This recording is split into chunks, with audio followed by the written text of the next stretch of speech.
Hey, what's going on? It's your boy BT, and I came here to talk some boxing with the thousands of True School Sports subscribers. Now, we are going to preview and talk about the other March 28th card earlier in that day.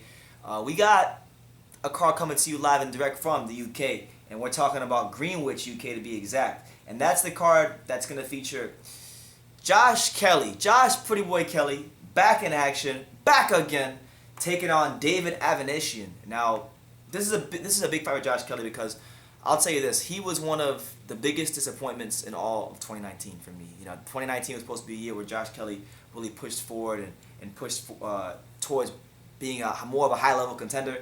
And we saw two fights. We saw last year Josh Kelly, in the only fight that truly mattered, he fought Ray Robinson, a long, rangy, solid skill technical boxer with good amateur pedigree. Ray Robinson beat Terrence Crawford in the amateurs.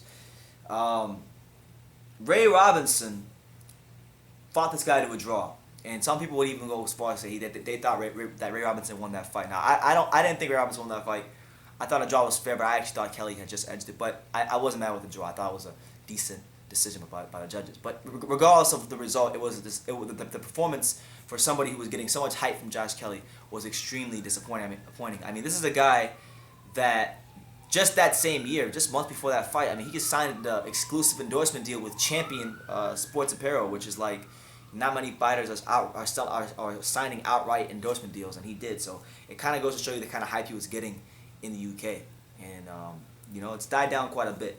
But he's fighting David Avanesyan, and many of us may remember David Avanesyan because he bursted onto the scene in the middle of 2016 when he beat the remains and the corpse that was Shane Mosley, and he became the WBA interim welterweight champion, and then he parlayed that fight into a Lamont Peterson fight on the Granados Adrian Broner undercard in 2017. He lost that fight.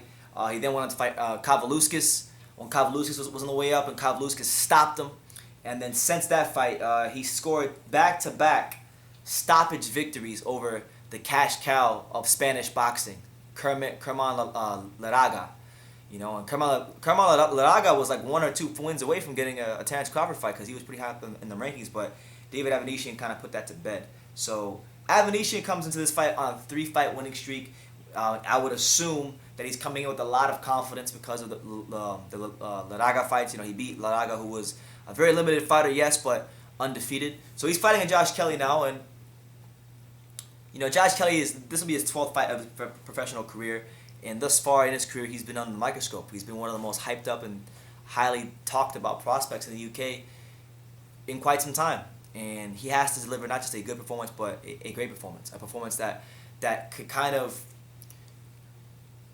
make me believe again that this guy could go on to push to become a high-level world contender and maybe even a world champion, because I was very disappointed in his performance last year. And then Eddie Hearn didn't really put him in with anybody great. After that fight, he fought Winston Campos 31-6-6 and boxed into a 12-round decision. So even in that fight, because I remember it, he didn't look his best in that fight either. So we're looking for a big 2020 from Josh Kelly, and I want to see him go in there and do what no fighter has done. I think in this fight, if he could stop Avanesyan, that'd be a big statement and a big feather in his cap, because the only guy that stopped him was Kavaluskas, and Kavaluskas is a solid fighter. I think Kavaluskas is a legitimate top 10 welterweight, especially based on what we saw in the Terrence Crawford fight. And he also fought Ray Robinson, and Ray Robinson also fought him to a draw. So we'll see what happens, but this will be a solid fight.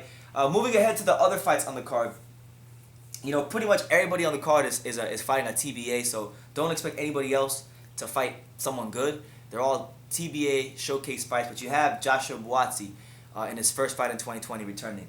He's someone that I think is good enough to challenge for and win a world title this year. You got Conor Benn, who people are making a big fuss about. I'm not willing to hire Conor Benn, but he's fighting as well. You got Felix Cash, who's a solid British level fighter. Jordan Gill, who's getting some hype. So you got the notable names in British boxing, the notable names in the Matchroom stable all across this card. But really, this card is all about Josh Kelly. All eyes are on Josh Kelly because, he had a really disappointing 2019, and we're looking forward to a bounce back 2020, a 2020 where Josh Kelly reannounced himself to the world and proves to everybody that, hey, the Ray Robinson fight wasn't his best, But that's boxing. You can't expect me to fight at the same level every fight because every fight is different. Every opponent presents different challenges. And listen, Ray Robinson, Ray Robinson's a good fighter. Ray Robinson's no slouch. He's no bum. Ray Robinson also fought Kavaluskas to a draw last year as well. And we all know Kavaluskas is a quality fighter. We know he's a quality, as the Brits would say, he's a quality operator. Kavaluskas gave Terence Crawford some serious problems in the early parts of their fight.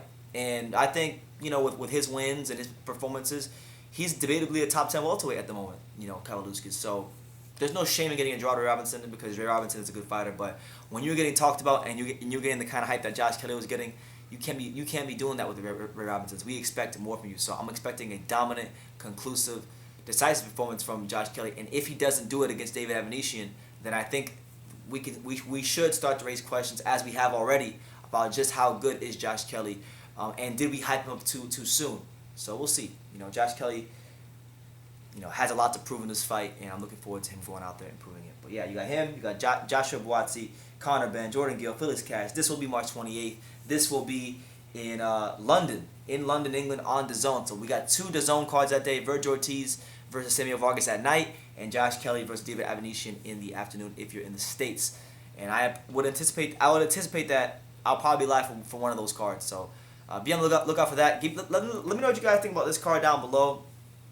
Josh Kelly, just his 2020 moving forward against the likes of David Avanesyan, and just what do you think would be a good 2020 for him? I think he needs to fight the David Avanesyans of the world, and then he needs to I think he should rematch Ray Robinson, because he has to put that to bed. If you can't beat the Ray Robinsons of the world, then you can't win a world title. Straight up. If you can't beat Ray Robinson, then you can't win a world title. So he needs to win this fight in impressive fashion, and he needs to go for the Ray Robinson rematch.